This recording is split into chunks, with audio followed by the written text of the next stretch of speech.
Olá, servidor, olá, servidora, sejam todos muito bem-vindos aqui ao SOS Servidor. Eu sou Ana Souza, servidora pública, educadora financeira e fundadora aqui do SOS Servidor, esse canal que nasceu para ajudar os servidores a vencerem o endividamento, viver em paz com as finanças, iniciar reserva financeira. Quem tem reserva financeira aí, levanta a mão. Eu quero saber. Vou ficar sabendo hoje quem tem reserva financeira. Quem não tem, vamos embora se inscrever para o curso Se Organiza Servidor, porque lá você vai aprender a fazer a sua reserva financeira, tá certo? Então, vamos lá. Ó, 3 hábitos que o servidor precisa abandonar se quiser vencer o consignado e viver em paz com as suas finanças. Existem estudos que dizem que 40% do nosso dia é formado pelos nossos hábitos, tá? Muita coisa que a gente faz no automático. O hábito nada mais é do que aquilo que você faz no automático, aquilo que você faz praticamente sem perceber. Exemplo, escovar os dentes. Você acorda e para pensar na escovação de dente? Não. Às vezes você está fazendo alguma coisa, está procurando a roupa e está com a escova de dente, né? Tem gente que tem essa mania, eu conheço. Não escova o dente lá na frente da pia, não. Sai andando pela casa e escovando os dentes. É automático, você não precisa pensar, você não precisa planejar. Aquilo ali já acontece, né? Os nossos hábitos, eles existem exatamente para facilitar a nossa vida, para que a gente não gaste energia tendo que pensar naquilo que vai fazer, né? O cérebro, ele economiza energia com os hábitos. Então, se o nosso cérebro tivesse que pensar a cada coisa, a cada decisão, a cada ação que a gente tivesse durante o dia, né, ele ia se cansar muito. Então, os hábitos economizam energias, assim como as nossas crenças também, né? Já são ideias, pensamentos que ficam ali já prontinho. Então, quando você precisa tomar uma decisão, o seu cérebro vai e acessa aquela informação que já está lá e pega aquilo ali para te ajudar a decidir alguma coisa, né? Então, os nossos hábitos, eles funcionam da mesma forma, para que a gente não tenha uma mentalidade, uma cabeça muito improdutiva, muito cansativa, tendo que pensar em cada pequena ação que você vai ter durante o dia, né? E os nossos hábitos, eles praticamente são automatizados, como eu falei da questão do escovar o dente e tantos outros hábitos que a gente tem, né? Tem pessoas que, por exemplo, que fumam, que têm o hábito de fumar, né? Então, quem tem o hábito de fumar também é aquela coisa que é mais ou menos automática. Ele, de repente, vai lá, acende cigarro, ele não para pensar, não sabe onde o cigarro está. E assim são com todas as coisas, né? Só que, por mais que os nossos hábitos sejam automatizados, sejam automáticos e sirvam para economizar a nossa energia, mesmo assim, eles podem ser modificados, certo? Não é pelo fato deles estarem ali instalados que você precisa praticar aquele hábito até o final da sua vida. Uma vez que você perceba que você tem algum hábito que prejudica a sua vida, nesse caso aqui a gente está falando, a gente vai focar nos hábitos que prejudicam a nossa vida financeira, né? Que impedem você de se livrar das dívidas, de se livrar dos consignados, de se livrar dos problemas financeiros. Mesmo você tendo esses hábitos, à medida que você percebe que são hábitos prejudiciais, que são hábitos que sabotam a sua vida financeira, você pode mudar esses hábitos a qualquer momento, certo? Não é tão fácil, porque como eu falei para vocês, o hábito ele está no automático. Ele tá, às vezes você faz quase que sem perceber, certo? Então, mesmo eles estando ali presentes na tua vida, você vai conseguir modificar se você perceber que são hábitos que te prejudicam de alguma forma, né? E aí, como que se dá esse processo? A primeira coisa que precisa acontecer é você tomar consciência desses hábitos, certo? Cada hábito que a gente tem são ações, são decisões conscientes da nossa mente. Mas, quando você percebe que aquele hábito te prejudica, mesmo ele estando ali arraigado, mesmo ele sendo algo que te deixa ali cativo, preso, que você pratica meio que sem se aperceber disso, você consegue mudá-los primeiro se você tomar consciência, né? E o que a gente faz aqui no SOS, tanto nas aulas no curso, né, no curso onde eu estou próxima ali dos alunos, como também aqui nas aulas gratuitas, o que eu faço é despertar em vocês essa consciência dos hábitos, essa consciência das ações, essa coisa de trocar uma ação que prejudica a sua vida financeira por outra que vai trazer resultados na sua vida financeira.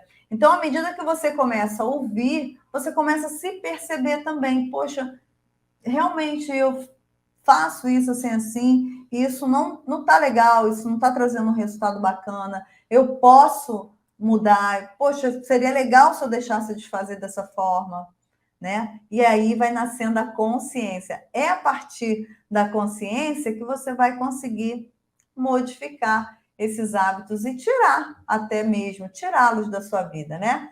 Primeira coisa, os hábitos, como eu falei, eles são automáticos, certo?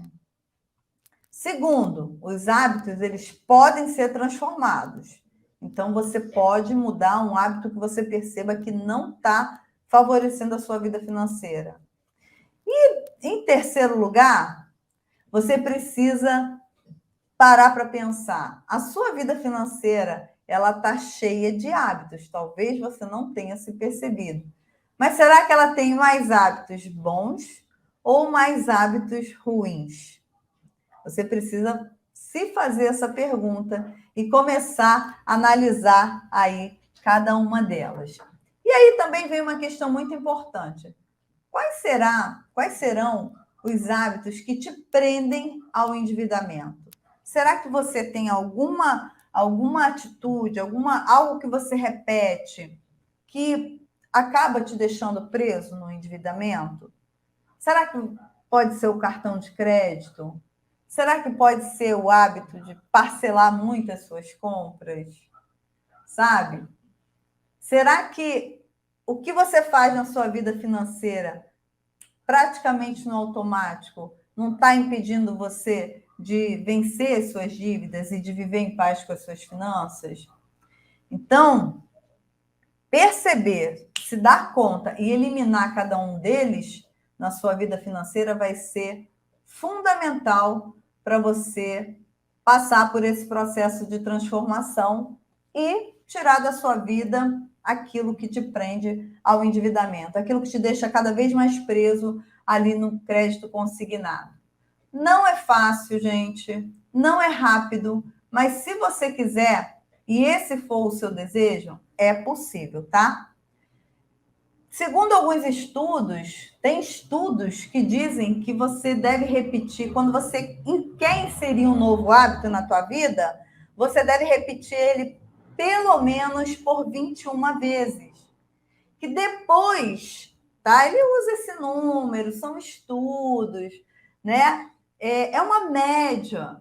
Não quer dizer que se você contar, penso eu, né? Talvez não seja tão exato para todo mundo, mas quando você repete uma ação por cerca de 21 vezes, aquilo começa a se tornar um hábito. Ele começa a entrar no automático. Então, é por isso que você precisa se empurrar quando você não quer ir para a academia, para quem deseja, né, cuidar mais da saúde, cuidar mais do corpo, mas não gosta e se empurra e daqui a pouco quer desistir. Continua, Porque lá na frente, se você conseguir uma regularidade, depois de uma quantidade de vezes, o seu corpo vai começar a responder e aquilo, a sua mente também, a ponto daquilo se tornar um hábito, tá? E como é que você pode construir um novo hábito na sua vida, né? Existe uma maneira que é muito mais eficiente, que dá certo. Inclusive, isso foi tema de um livro que é, se eu não me engano, o nome dele é O Poder do Hábito. É de Charles Duhigg, se eu não me engano o nome dele. Não sei falar muito bem inglês, mas eu acho que é isso, Charles Duhigg. É O Poder do Hábito. É um livro muito conhecido, né? E nesse livro ele fala que a forma mais eficiente de você mudar um hábito é substituindo esse hábito por outro. Primeiro você identifica, compreende, né? Percebe que você tem aquele hábito que ele não está legal, não está trazendo benefício para a tua vida, certo? Sem identificar, sem a consciência, você não vai a lugar nenhum. E depois que você identifica, você tem a oportunidade de mudar esse hábito quando você substitui ele por outro. E o hábito, gente, ele tem três fases. Ele tem o sinal, que é o gatilho, certo? Que desencadeia o hábito. Por exemplo, você pode perceber que toda vez que você vai a um shopping, né? Você vai lá para, por exemplo, para pagar uma conta. Tem gente que perto do trabalho, trabalha perto do shopping, ou trabalha dentro do shopping, ou vai ali porque tem que ir ao médico, um centro médico, alguma coisa. E você vai àquele lugar e você percebe que você não consegue sair sem comprar, né? Aquilo ali é um gatilho, é o sinal, a primeira ação, o primeiro passo que vai te empurrar para a compra, para gastar, por exemplo, aquilo que você não gostaria de gastar. Eu estou falando do primeiro passo de um hábito, né? Que é o sinal. Por exemplo, para quem fuma, para um fumante, pode ser o café. O café é o gatilho que desencadeia nele a vontade de fumar, né? Se ele tomar um cafezinho, ele quer acender um cigarro. O segundo, dentro do hábito, isso está no livro do Charles Duhigg, tá? É a rotina, o hábito em si, né? Você compra, vai lá e compra. No caso do shopping, que eu estou falando aqui, né? Ou, no caso do cigarro, você acende o cigarro e fuma. É a rotina desse hábito. E, por último, vem a recompensa. Aquilo que você sente quando pratica esse determinado hábito. O fumante, ele sente prazer, né? Ele sente como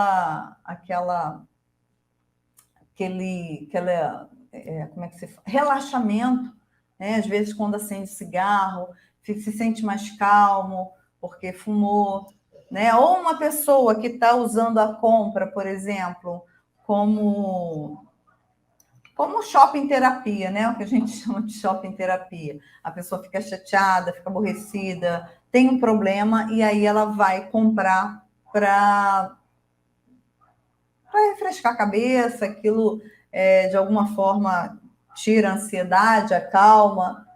Essa pessoa, se ela acabou de realizar a compra, ela vai se sentir, né, dentro daquele quadro que ela está, ela também vai sentir essa sensação de prazer, né? Ela esqueceu o problema e tal, né? E fez da compra ali a sua fuga, o seu escape, né? Claro que isso tem o seu preço e, por sinal, muito caro. Muita gente desconta seus problemas emocionais nas compras. Isso é mais comum do que você imagina. Então, o hábito, ele sempre tem essas três partes: o gatilho, a rotina e a recompensa, né? Então, quando você começa identificando o gatilho que desencadeia esse hábito ruim, você pode evitar o gatilho e, com isso, também evitar o hábito.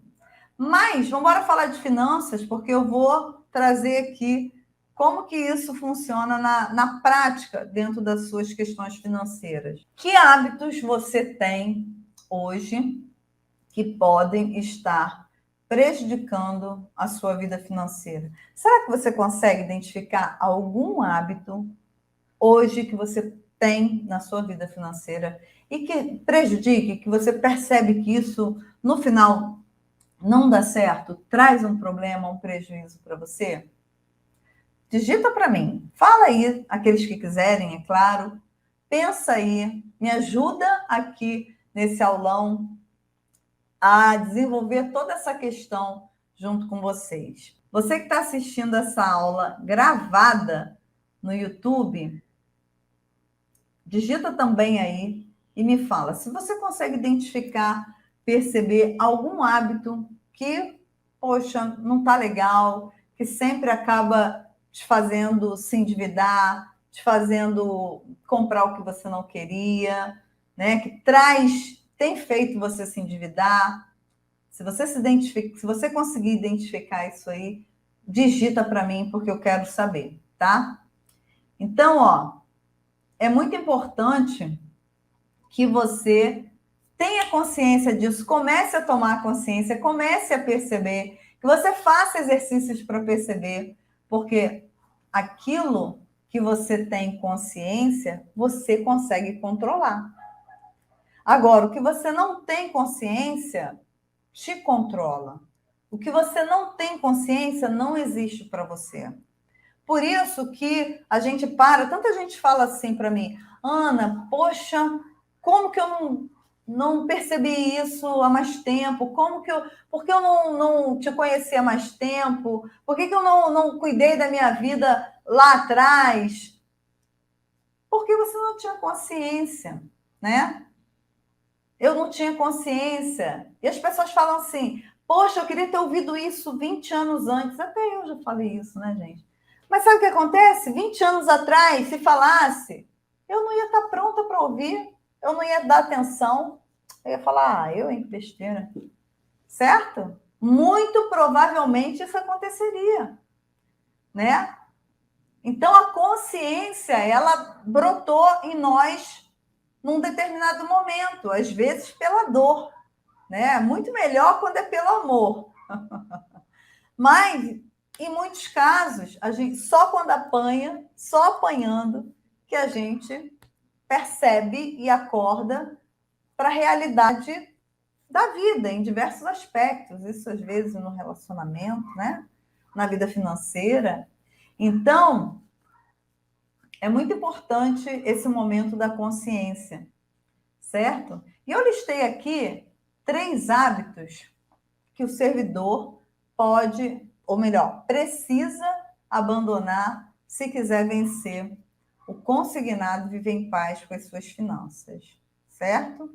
No final a gente vai falar bastante, vai falar mais sobre essa questão do consignado, tá bom? Então, ó, dos hábitos que muita gente, a grande maioria das pessoas endividadas tem, né? É deixar a sua vida financeira no piloto automático, certo?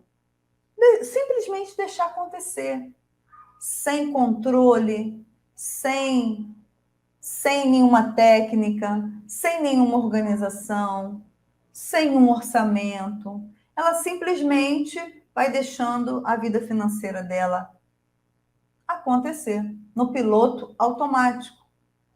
Na onda a lá Zeca Pagodinho, né? Como é que é a onda do Zeca Pagodinho? Deixa a vida me levar, né? Então você vai comprando, vai fazendo um consignado, vai estourando um cartão ali, estoura outro cartão acolá, não para analisar, não para pensar, não quer aprender, né? Não quer se esforçar, não quer perder tempo olhando para a sua vida financeira. Inclusive, muita gente não faz isso por medo. A pessoa tem medo eu tenho muitos alunos que, quando chegam na hora de fazer o orçamento, a pessoa trava mesmo, sabe? A pessoa não consegue, a pessoa tem medo. É um negócio quase que...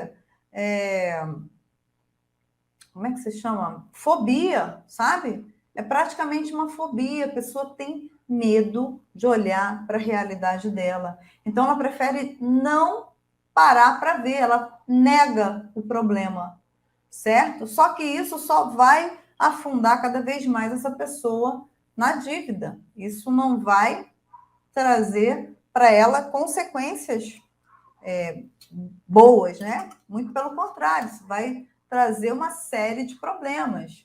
E quanto mais você demora a encarar esses problemas, mais esses problemas vão te afundar, né? Como uma areia movediça ali na sua vida. Então, esse é algo que você precisa eliminar da sua vida. E talvez você tenha pensamentos até que te sabotem nesse sentido, né? Ah, não tem tempo para isso. Ah, vou deixar isso para depois. Uma outra hora eu vejo essa situação. Depois eu resolvo. Amanhã eu resolvo. E vai empurrando com a barriga, entrando, saindo. Você está na mesma situação. Você está ali tendo que vender o seu 13º, antecipar o seu 13º, antecipar a sua restituição no banco, renovando mais um consignado, entrando no cheque especial, entrando pagando o mínimo de cartão, aí recebe um dinheiro extra, vai lá, tampa aquele buraco, e a vida vai correndo no automático, né? Isso é algo que você tem que deixar para trás se você quiser vencer o seu consignado, né? Vencer o endividamento e tirar essas dívidas da sua vida, certo?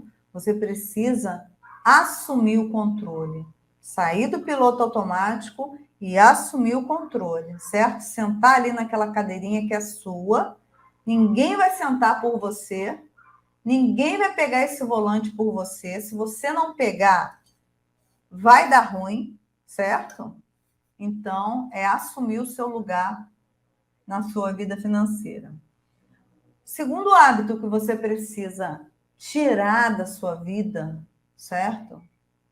Segundo hábito que você precisa tirar da sua vida é a história de pegar uma dívida para resolver outra dívida, certo? A cada nova dívida que você faz para resolver outra dívida, você está aumentando, você está cavando um pouco mais o seu buraco. Você vai estar cavando mais ainda o seu buraco, tá? É claro, gente, que existem momentos em que pegar uma dívida para pagar outra dívida faz sentido, certo? Se você está num processo de organização e um processo de acabar com o seu endividamento, de organizar a sua vida financeira, talvez faça sentido. Por exemplo, eu dei uma aula esses dias sobre cartão consignado. Então, uma pessoa que está com um cartão consignado, que é uma dívida que não acaba, tá? Quem tem cartão consignado, quando as pessoas vêm, quando fala para mim, não acaba nunca esse consignado, quando eu vou ver, tá maior ainda. Eu pago, e não, eu já sei que é cartão consignado. Então, é uma dívida grave, é uma dívida que te leva para o CTI. E por quê? Porque ela é grande? Não, ela é pequena. Pequena aspas, tá? O desconto é pequeno, é 5% da sua margem, né? Só que não acaba nunca. Você paga por 8 anos, 10 anos. Olha, esse último aulão, veio gente aqui, deve ter gente aí que assistiu, que estava aqui e viu, né? 16 anos. Uma moça veio e falou que pagava 16 anos no cartão consignado. O outro veio e falou que pagava 20. Ou foi o contrário? O rapaz falou que pagava a 16, acho que foi isso. E a moça a 20. Gente, é uma coisa assim, surreal. Você imagina o que essa pessoa podia ter feito com esse dinheiro? E a dívida continua. Continua grande, ela não morre. sabe? Ela não morre. Parece aqueles gatos de 7 vidas, né? Não diz que gato tem 7 vidas? Aquela dívida lá tem 7 vidas, porque ela não acaba. Ela não morre de jeito nenhum. Então, num tipo de situação como essa, quando a pessoa resolve acabar com essa dívida, faz sentido ela pegar um dinheiro para colocar ali e encerrar aquela dívida de vez. Mas no contexto que eu estou falando de pessoas que vivem no refinanciamento, né? E pegando, estoura o cartão uma hora, estoura o cheque especial, e aí ele vai lá e pega mais, faz um outro refinanciamento, acha que vai resolver, só que isso não vai resolver. Ele vai fechar aquele buraco e aquele buraco vai abrir mais à frente, porque a causa não foi modificada, o problema não foi identificado, os hábitos não foram modificados. E essa pessoa vai passar a vida patinando, até chegar lá na frente, a hora de aposentar, e ela vê que está cheia de dívidas, que a vida está toda desorganizada, que ela não pode aposentar, porque senão vai perder benefícios da ativa que ela não pode abrir mão, porque senão vai faltar dinheiro para as contas. Ou seja, isso vai trazer consequências cada vez piores para a tua vida financeira, né? Então, não é pegando dinheiro, trocando dívida por outra dívida, que você vai sair dessa enrascada. É com inteligência financeira, é com ações corretas, é com o controle da tua vida financeira, é com seu orçamento, sabe? É com estratégia que você vai conseguir resolver o seu endividamento. Não nessa ciranda de pegar mais dinheiro, achar que mais dinheiro vai resolver o seu problema, né? O outro erro muito sério que eu quero falar para vocês nessa noite é tentar encontrar culpados para os seus problemas financeiros, né? Enquanto a gente não assume, enquanto você não tem autorresponsabilidade com a sua vida financeira, sabe? De olhar para a tua realidade hoje e assumir que a sua situação, a situação que você vive hoje é fruto das suas escolhas ao longo dos últimos anos. E quando uma pessoa ela não tem esse olhar da autorresponsabilidade, eu não estou falando de culpa, tá, gente? A culpa é outra coisa e é ruim, tá? Eu não estou falando de culpa. Eu estou falando de autorresponsabilidade no sentido de não jogar a responsabilidade em cima dos outros. Ou só utilizar os fatores externos para justificar uma falha que é sua, né? Você não cuidou bem do seu dinheiro. Você não soube usar o seu dinheiro. Você negligenciou com a tua vida financeira ao longo dos últimos anos. E por isso, você hoje está vivendo uma situação difícil. E às vezes, o servidor, ele quer sempre encontrar um culpado fora, né? Ele coloca a culpa no governo, porque o governo não deu aumento, e ele está nessa situação porque não teve aumento. E, gente, eu vou falar uma coisa para vocês. Realmente isso é verdade, tá? O fato da gente não ter reposição causa prejuízos, sim, na vida financeira de qualquer servidor, de qualquer pessoa, né? Mas o problema não é só esse, sabe? Não adianta a gente ficar se enganando de achar que a culpa está ali fora, porque a culpa está aqui, a responsabilidade está aqui conosco também, né? Eu tiro isso muito por mim, sabe por quê? Hoje a gente vive uma realidade no TJ completamente diferente de anos atrás, quando eu entrei, né? A gente hoje tem um salário muito defasado, há 7 anos sem aumento. Nos últimos 15 anos, a política foi mudando muito, né? Eles foram reduzindo o nosso, reduzindo aspas, né? Não tendo uma reposição tão interessante, trocando por benefícios, né? Então ele foi dando benefício, foi tirando salário, né? Achatando cada vez mais o nosso salário. Mas na época que eu entrei, em 97, o salário do TJ era muito bom. Era um salário excelente para o segundo grau. Eu entrei nível médio, depois eu fiz mais 2 concursos de nível superior. E era um salário, assim, muito bom, sabe? E nem esse salário bom era suficiente para eu cuidar bem da minha vida financeira, sabe? E os colegas que eu tenho no TJ, que hoje vivem endividados, naquela época também viviam endividados, certo?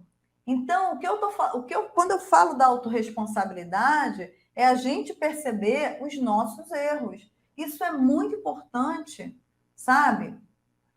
Para que a gente consiga mudar. Ah, mas tem os impostos, a gente paga muito imposto, é por isso que a minha vida financeira não está legal, porque se eu não pagasse tanto imposto, não seria assim. Ah, porque a minha esposa gasta muito. Ah, o meu marido, sabe? Sempre a tentativa de responsabilizar aquilo que está fora do meu controle. E quando você assume a autorresponsabilidade pela sua vida financeira, isso vai te dar um outro prisma, sabe, dessa questão. Por quê? Porque quando você percebe que você precisa melhorar, que o problema do imposto é real, o problema do salário é real, o problema, às vezes, em casa, né, com a família, é real, mas eu preciso melhorar. Sabe? Eu preciso aprender a cuidar do meu dinheiro, eu preciso mudar as minhas ações, as minhas atitudes com relação à minha vida financeira. Quando você percebe isso, tudo muda, sabe por quê? Porque você vai em busca da mudança. Se você percebe que algo em você precisa ser melhorado, você vai buscar. E quando você não percebe isso? E quando você coloca toda a responsabilidade do seu problema financeiro fora de você? O que você pode fazer se o problema é do governo? Se o problema é do imposto? Se o problema é da sua família? Eu não posso fazer nada. E o seu problema vai continuar do mesmo jeito. Então, a autorresponsabilidade, sabe? Você parar de tentar encontrar culpados para os seus problemas financeiros vai te aproximar cada vez mais da solução para a sua vida financeira, tá? É aí que você começa a abandonar hábitos que vão só te afundar cada vez mais nas dívidas, nos consignados. Então, gente, olha só, eu vou pedir a você que você faça, vou te dar agora uma atividade, tá bom? Vou deixar uma atividade para você fazer, para você aumentar a sua percepção dos hábitos e você melhorar cada vez mais a sua ação, o seu cuidado, os seus hábitos, para você abandonar esses hábitos e se aproximar cada vez mais de uma vida sem dívidas, de vencer, né, esse consignado que te deixa tão aflito, que te faz perder o sono, certo? Olha, faz uma lista assim, ó, hábitos indesejados, hábitos desejados. Bota uma do lado da outra. Hábitos indesejados e hábitos desejados. E aí, o que você vai fazer? Você vai começar a listar, sabe? Aqueles hábitos que te afastam da solução, que te afastam de uma vida financeira melhor, certo? Ó, vou dar um exemplo para você, tá? Como você vai colocar aí no seu caderninho. Divide a folha assim em duas partes, né? Desejados e indesejados. E aí, por exemplo, um hábito indesejado. Vamos lá, vou trazer aqui algumas coisas, né? Ó, parcelar tudo pode ser um hábito que está prejudicando a sua vida financeira. Tudo que você compra, você parcela em trocentas vezes. Quantas vezes disser que pode parcelar, você parcela. Certo? Isso só vai te afastar cada vez mais da solução da sua vida financeira. Só vai te afastar. Porque quanto mais você parcela, menos dinheiro você tem para gastar no mês. Às vezes eu posto lá, né? Eu sempre posto pedacinho dos aulões, né? Falando isso, sempre vem ali, gente. Eu parcelo mesmo. Se puder parcelar em 50, eu parcelo.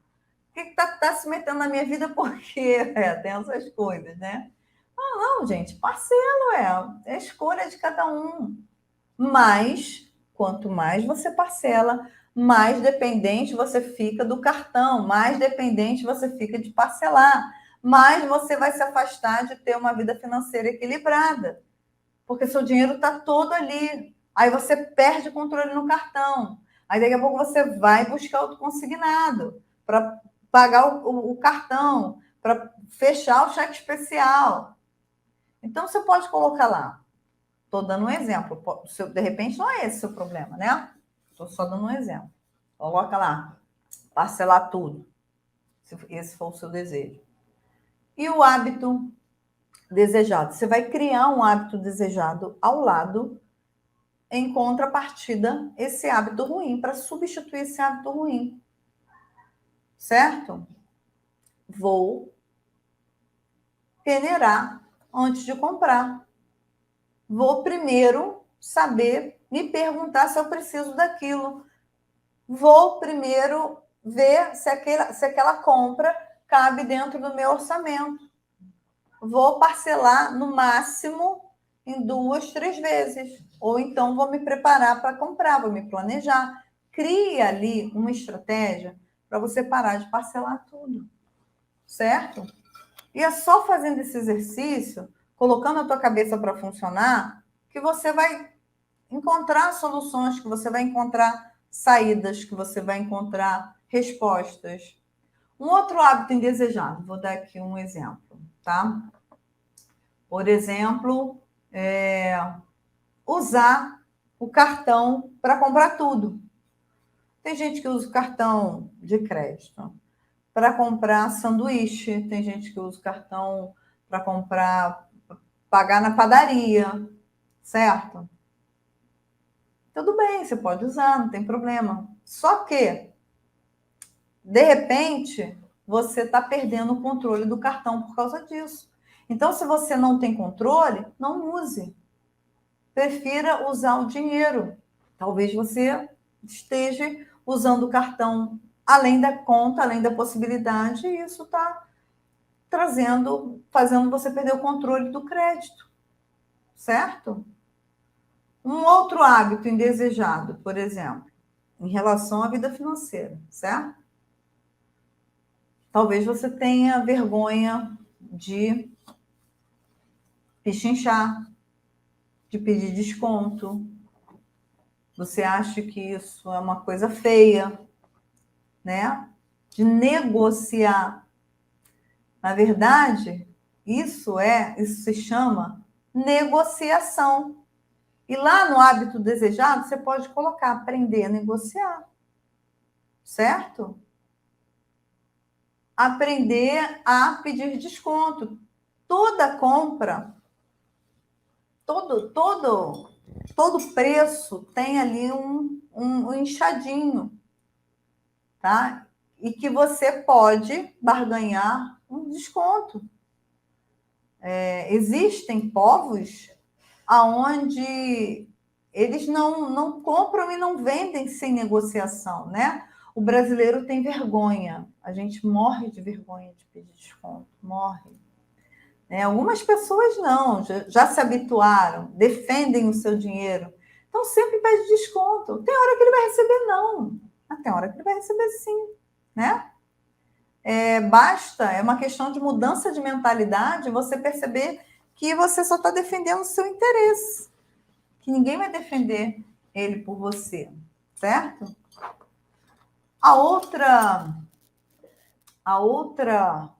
Um outro hábito ruim, comprar por impulso. Comprar por impulso.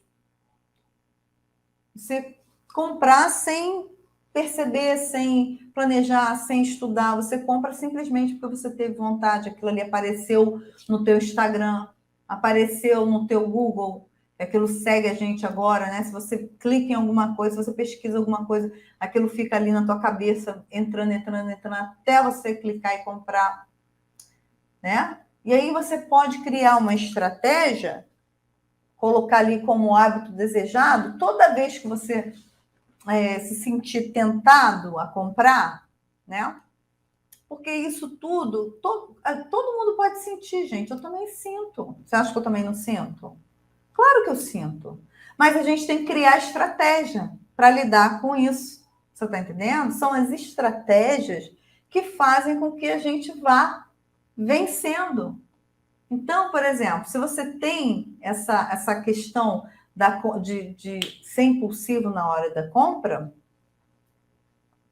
inclusive tem um bônus no meu curso de uma psicóloga muito boa, a Paula, que foi minha professora na pós-graduação de psicologia econômica.